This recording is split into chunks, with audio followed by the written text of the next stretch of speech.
Oh, Oh, right. right, Welcome to man. the Domestic Draft Podcast. I'm Evan Bierman here with Dan Slug. Dan, it's back to the basics. It's good to see you, and it's just me and you today. So I'm excited to discuss, our Chicago sports teams. I feel like we need to check in on everybody. And first, Yep. why don't you kick it off with what you're drinking? Well, first, let me ask you this question. Have you ever had a beer from Joseph Brow Brewing Company? No.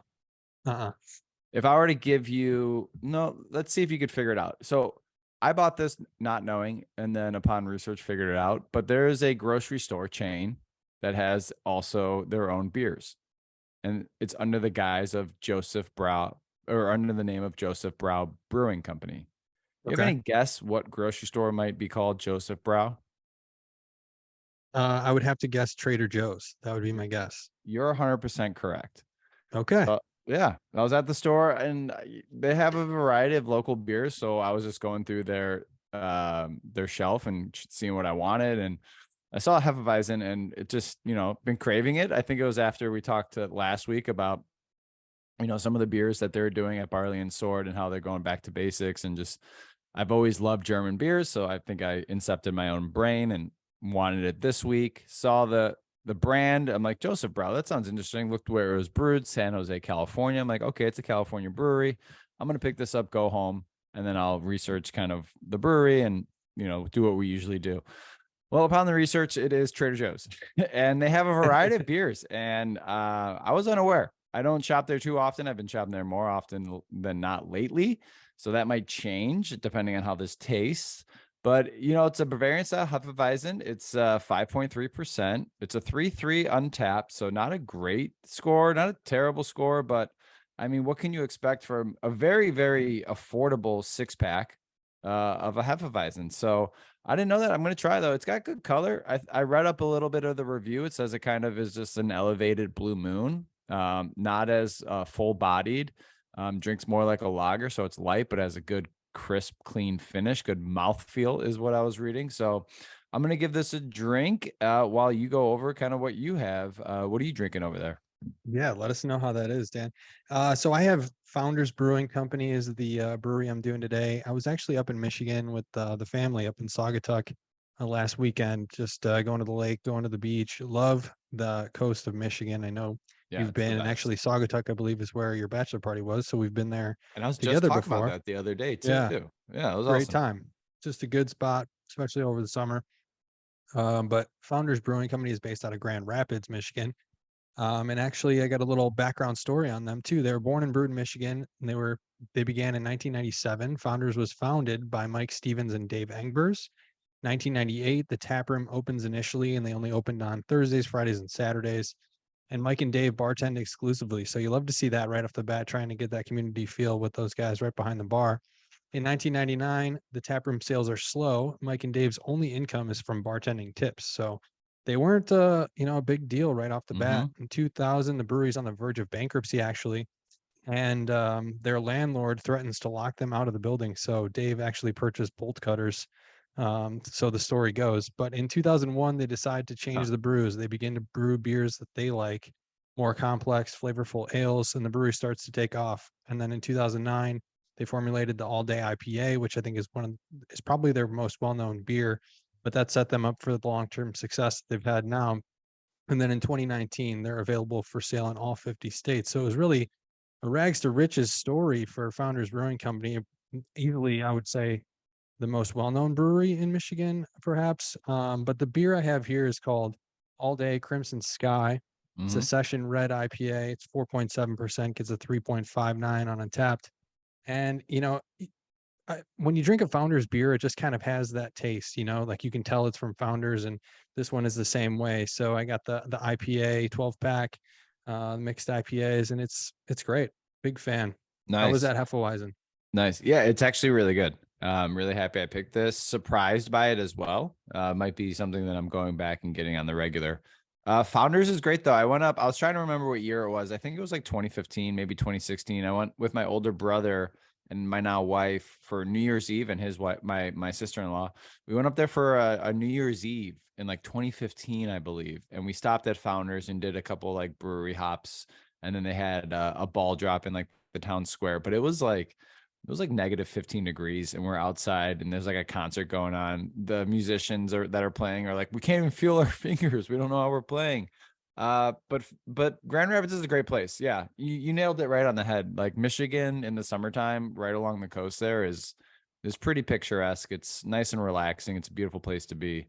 But speaking of summer break, man, I'm a teacher, so summer break is now here. This is my last week. And I always like going down and like, connecting and with your past and feeling some nostalgia. And I always like wondering, like, what is it about summer break that you enjoyed as a kid? Were there any activities that when you think, all right, it's summer break, school's out, maybe as a kid, you were looking forward to these activities? Do you have like a list or an idea of some of the best summer break activities? Oh yeah, I can give you some for sure. We always loved playing wiffle ball in the backyard. Mm. Big fan of that. We had a great backyard. My dad was a baseball coach, so he had the chalking machine. Did you He would customize it bring to the too? games, and he would chalk our backyard with and we laid the bases out and everything too. So always did that. Of course, Natural baseball fence? tournaments. Was it a natural fence, or did you use the surroundings and have like a weird dimensional field? Oh yeah, there was two fences. My parents didn't fence off our yard Hmm. until I was much older. So there was, one area was open, and so you had to kind of figure out, okay, if it goes past, that house over there, then it's a home run. Right. Of course, we're hitting the neighbor's house sometimes Of with course. with the Yeah. wiffle balls, but Hopping I mean, fences.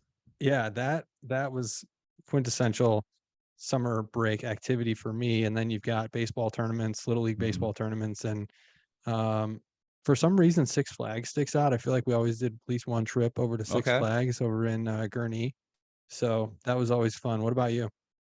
Yeah, I mean, wiffle ball, I think, is quintessential. I had a couple neighbor kids growing up that are a little younger than me, but we'd play around in the neighborhood and go in people's backyards and, set up the fields that way as well. Got a little bit older, and then we played, what was it called? It was wiffle ball, but I think it was called junk ball. The wiffle ball had like a ring around it, a harder plastic ring with holes, and you can kind of like rotate and make it so like when you throw the ball, it gets absolutely nasty. So we played that a little bit older, but summer, my family, we have a lake house in central Illinois. So I just think about being at the lake house, being outside, 4th of July down there, just like really hot, humid, cookouts, grilling. I think grilling is like the quintessential, especially in the Midwest, because you just wait for the weather to turn.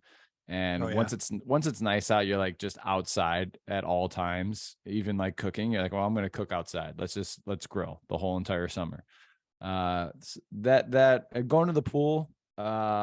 We had like a couple of our rec centers had pools, and you'd pay for like the pool pass, and so my mom would like sew it on your swimsuit, and that's how you got in. You'd pay like your flat fee for the summer, and then show your pass, and you get to go in, go off. We had a 10-meter, really high like diving platform.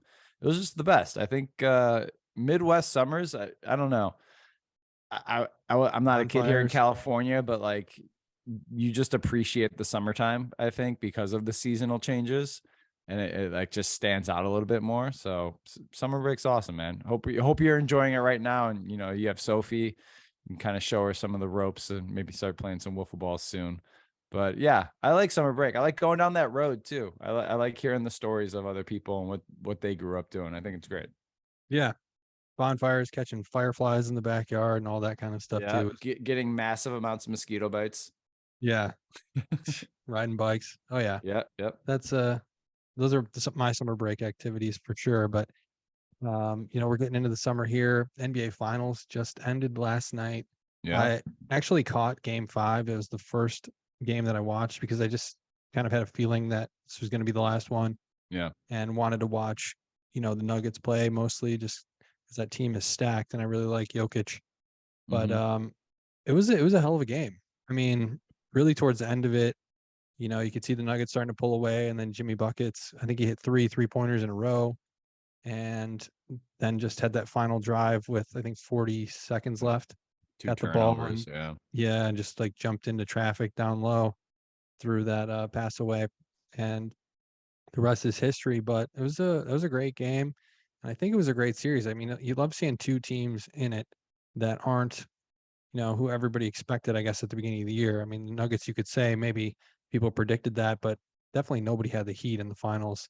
Yeah. And so that was great to see. So I don't Yeah, I know. mean, What did you it's think? Did you the watch it? first. I did. Yeah, I watched a lot of the NBA playoffs. I thought they were really fun this year. A couple blowout series here and there, but yeah, it's the Nuggets' first championship ever, which is crazy. So good for them. Really happy about that team as well. Like the way their team is created. A lot of people that don't have big egos. I don't know if you're watching like the post game, and Lisa Salters, I believe, is like going up and interviewing all the players, and she asked like Nicola, who averaged a double double, almost a triple double in the NBA Finals, like unbelievable stuff. She's like, so like, how does it feel to be a champion? Like, finally you're a champion. He's like, good, good, job's done. Now we can go home. And just like, what? Yeah. Like, this guy like doesn't care about anything else besides like playing good at basketball and going back to Serbia, and he like races horses. So everyone's like, he's just gonna go back there and just race his horses and be the same person he's been. But it was a fun series. I was curious at the viewership. I kind of always look at that. Everyone was saying this one was kind of down because it didn't involve like the bigger teams or the coastal teams with like a California or East Coast team. Like last year, it had Boston and Golden State. But I mean, this game five, I don't know the whole series, but this game five was up from last year's game five, the clinching. So, I mean, more people were watching this one. Yeah, it sucks for Jimmy. What a great story. Turned it over 2 times in a row. That Heat team was so overmatched by the Nuggets. They're just so much better. And that kind of just I kind of was angrily watching it because Michael Porter Jr. is on the Nuggets. It's a player I wanted the Bulls to draft when Garpax were still there. We passed on him. Also, AK and Mark Eversley, or not Mark Eversley, but just AK is Arturas Karnisovas, the Bulls like basketball ops president, Came from Denver, right? had a big hand in creating this roster and some of the players that were drafted there. So to see their success and then to transition and look at the Bulls and where we're at, and with the NBA draft coming up with no first round pick, it's frustrating. So I was like watching it, like, oh, this is cool. But then in the Yeah. back of my mind, just, thinking Bulls and being frustrated. Let's stop on Michael Porter Jr. there for a second because, I think the same thing whenever I watch him play is that the Bulls could have had him Mm-hmm. and passed because of the back issue, it sounded like. Yep. Um, Even if they had taken him, I don't think he would have been set up for success with the Bulls, and I don't think he would look as good as he does on the Nuggets. He's not one of their top two players. You could say he's their third best player, potentially. Aaron Gordon's pretty good too. Yeah. But, even if they had taken him, I just don't think I think he would have been a player that fans would have expected more out of consistently, like I'd Patrick still love him Williams. on the team though. Like Yeah. he'd I don't still know that he be would have one of the stuck more around with the skilled Bulls. players on the team. Yeah. He would have been he's a great piece, I mean, it's hard to think. starting Yeah. five. It's But hard to think what would happen. mhm. But I'm looking forward now. I know the draft's coming up here in like a week and a half. So I'm looking forward to that. And I'm really curious what the Bulls are going to do. My hope is that they make a ton of moves, and there's a lot of things that they can do. Everyone's, the news came out that they're talking to Vooch about a contract extension. Mhm. DeMar and Zach are signed, but DeMar's I believe on his last year, and Zach signed the max, but not the super max. So those are 2 tradable contracts as well. Another thing in this series that made me upset is our rookie last year was drafted ahead of Brown, who is the guy in Denver. I forget his first name, but he played like a lot of meaningful minutes and was drafted after our rookie. Dalen Terry, I believe, recorded like the least amount of minutes for qualifying rookies this year. So, I want a lot of moves. I want us to trade in for a draft pick, maybe a top draft pick this year, and see what we have on this roster with some of the younger players. But yeah, I don't want to get too far into the Bulls because they're just pissed me off at the poor roster construction, the things that were kind of the preaching is continuity and bringing everyone back. And if we do it again, I'm going to be even more pissed. because you just saw a team that AK had a little bit to do with, not all of it. Don't give him the whole credit, but a little bit to do with just win a championship. So he's got an Yeah. eye for talent. Just hopefully he didn't back himself in the corner with some of these moves he made 2-3 years ago. I don't know what else they can do though, because they don't have a first round pick this year. Well, that's where So you trade Zach or DeMar, or you trade both of them. Like, I know to Portland's get a looking to top pick. possibly trade their pick so they can pair up Damian Lillard with someone. Zach's from the Pacific Northwest, so maybe you get Portland's, I think, 3rd overall pick. Mhm. And you get a top 3 pick.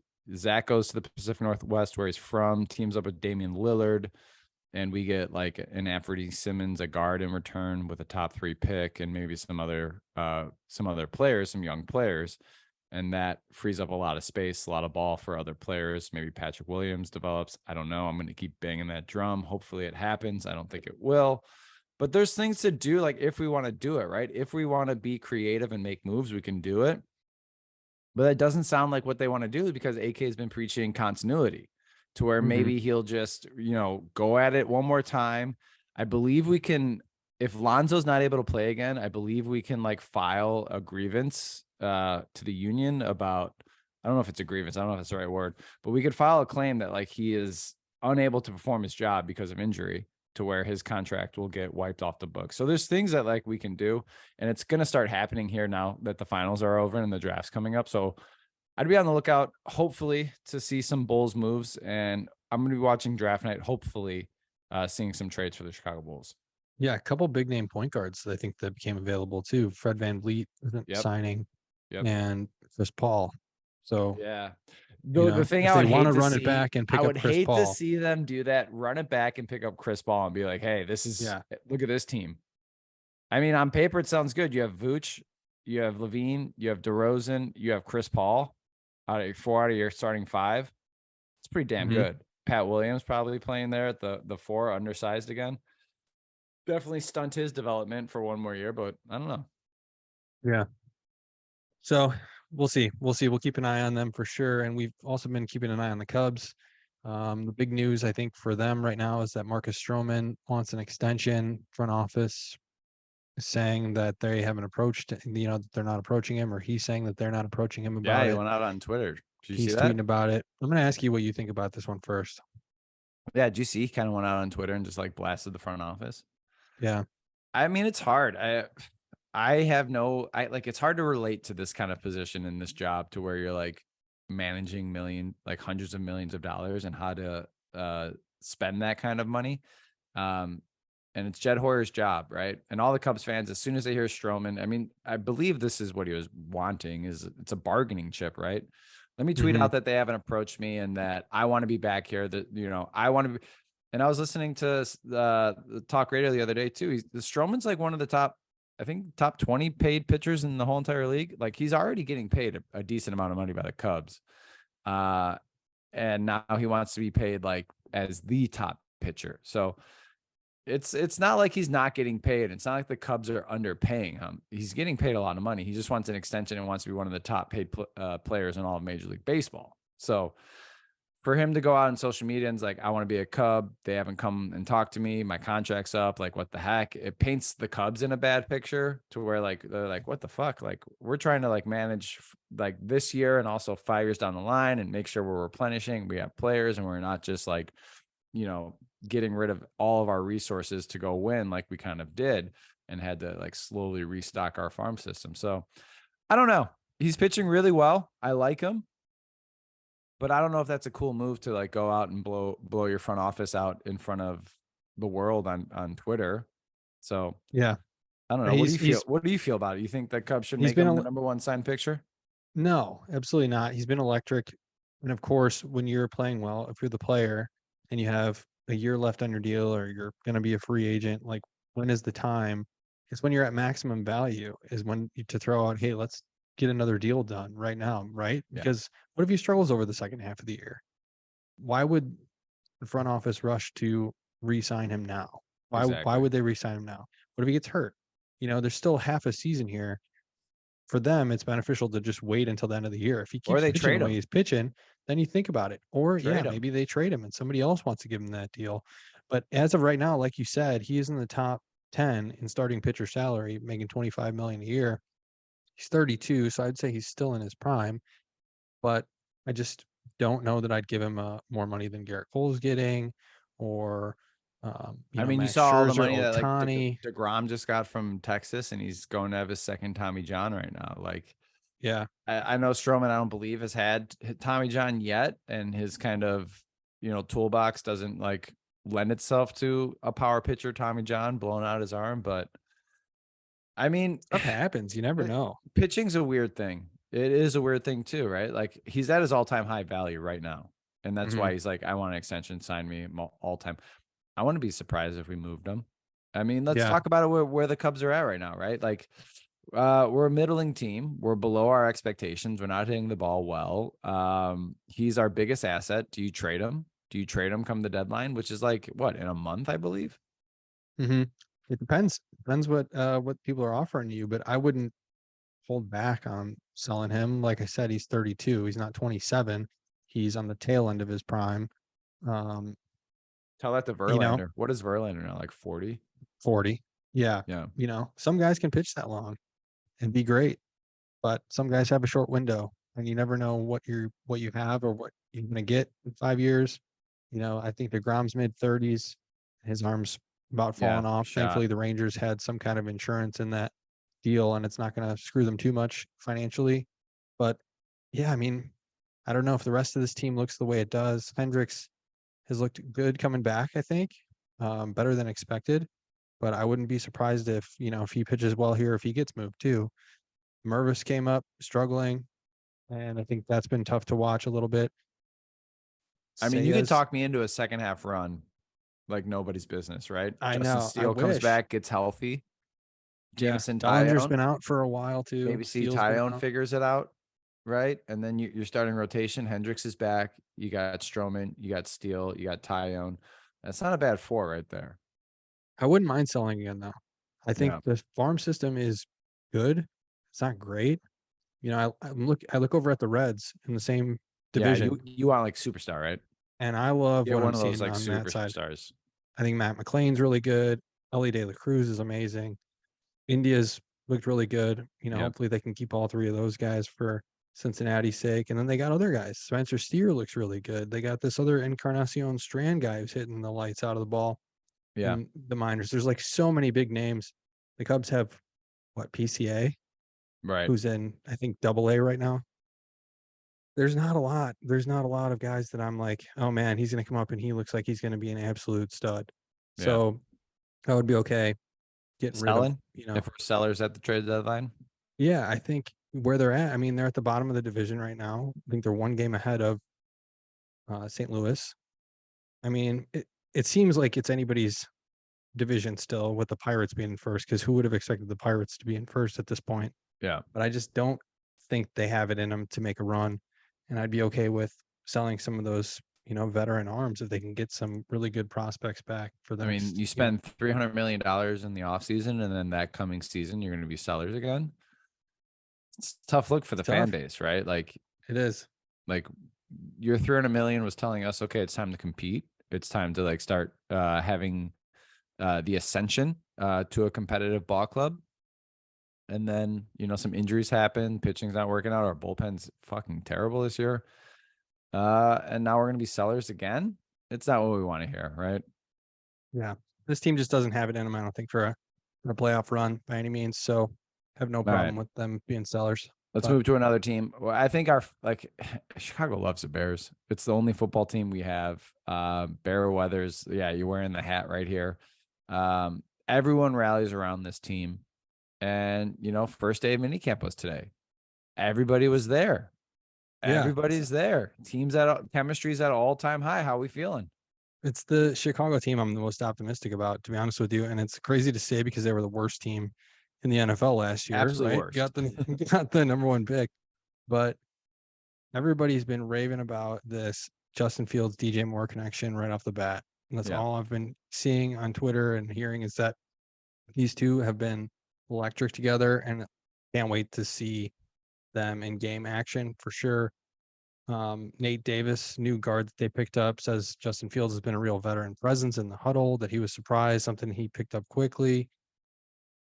I mean, are you surprised that like the news coming out is that Justin Fields is like having a great connection to DJ Moore when his previous receivers were like, I mean, Darnell Mooney's nice, but I think I've been on the case that he's like a good number 3. It's like, Yeah. okay, now we actually have a fucking receiver that's at NFL standards that is almost a number 1, probably not the best, but like a number 1. And it's like, oh, look at these plays. Our quarterback has someone to throw to. They look really good. They have a connection. Fields is like, yeah, because he's good. Right? Like, isn't that kind of like how it is too? That like everyone's like, hey, look at it. But it's also like, hey, now we got talent. Yeah. But if you weren't hearing that, then you have an issue, right? So now you got a number 1 receiver. Your quarterback's looking like a stud. Was looking like a stud even without a number 1 receiver. So it's just gonna be really fun to watch those two gel and be comfortable with each other as the offseason goes on. Claypool's been out, I guess, dealing with some issues, so he isn't practicing. Again, it's the first day of mini camp. I don't think anyone needs to be like concerned. But Mooney is out, expected to be ready for training camp, they're saying. The other note that I saw this morning from Brad Biggs was that Darnell Wright got beat for multiple sacks today by Terrell Lewis, who we picked up to our practice squad, I think last year. He was drafted by the Rams several years ago. Not a big name. Nobody knows who Terrell Lewis is, but he beat Wright twice for sacks on the final drive.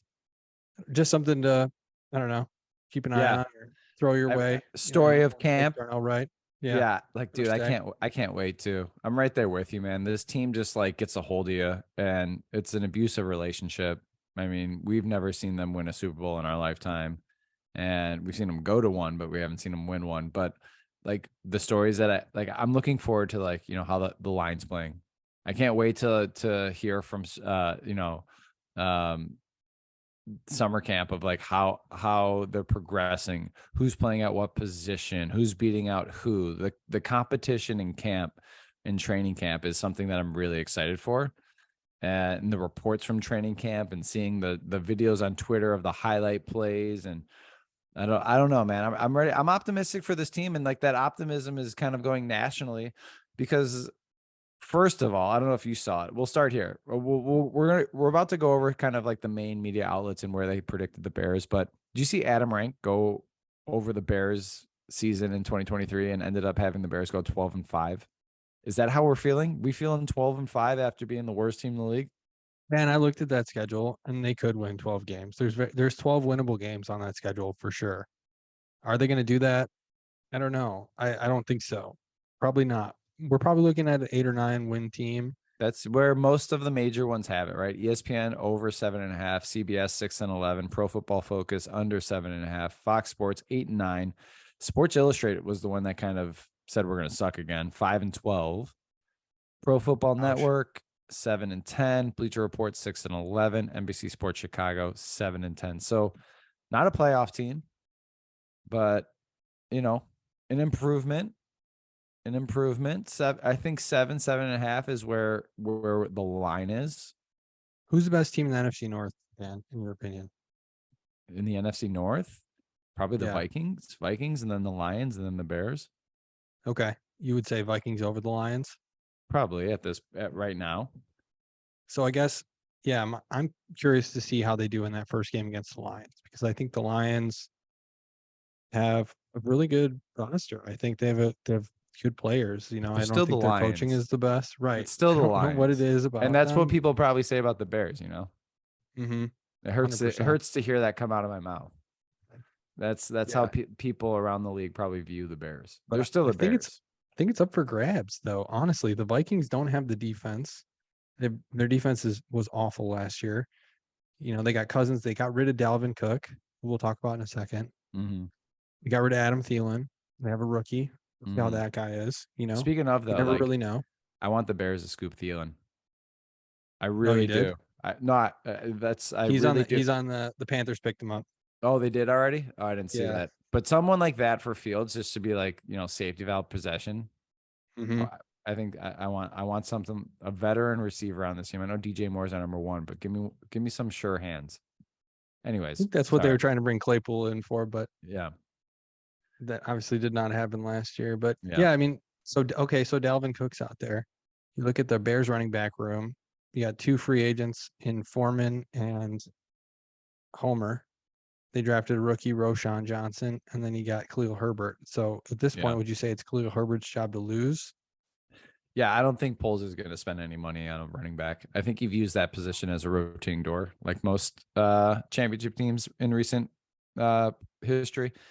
Running back by committee, rotating door. No need to spend money, especially on somebody who's got as many miles as possible as Dalvin Cook. I could see Dalvin Cook going to a championship competitor and being like second back, third down back. Really? You think he's dust? He's not going to be a starter, not a 3-down back anymore? He's gonna be No. like He's Chiefs been third down hurt. back. He's been hurt so often in the last couple of years. Like his Whoever picks arms him like up's gonna falling wanna- off. I think his like pecs always like ripping out. He's always banged up. Yeah. All right. So yeah, we'll see where he lands. A lot of people think it's going to be Miami because he's from there, but I'm ready for football have though, some man. running backs, too. Summer's here, NBA's over. My question I was going to ask you that I told you at the beginning of the show. Who's playing right now in the Stanley Cup Finals? Stanley Cup Finals. Yeah, right now. It's the Florida Who's playing? Panthers and the Las Vegas Knights. There you go. And who you got winning? Yeah. The Knights. Yeah, it's a hockey I think they're podcast going if for- you guys aren't familiar. There Hey, it is. It's Bedard season in There- Chicago. yeah, It might that's just right. be a There it is. Blackhawks. All This right. might be a Blackhawks podcast come end of the year. But nah, you didn't think I was going to get that one, did you? No, I didn't. Don't know we're Um, hockey guys. Yeah, right. So that's been our show today. Thanks again for joining us. If you're near San Diego, don't forget to stop by our friends at Barley and Sword. They were on the podcast last week. They opened this week on June 15th. So check them out. I think it's on El Cajon Boulevard, Dan. Is that correct? Yep. All right. Thanks again for joining us. You've been listening to the Domestic Draft Podcast. If you're listening on Spotify, don't forget to rate the show. You can find us on Twitter at Domestic Draft, on Instagram at Domestic Draft Podcast. Our website is domesticdraft.com. You can watch the show on YouTube. Just search up Domestic Draft and drop us a sub. Thanks again for listening. Cheers. Cheers.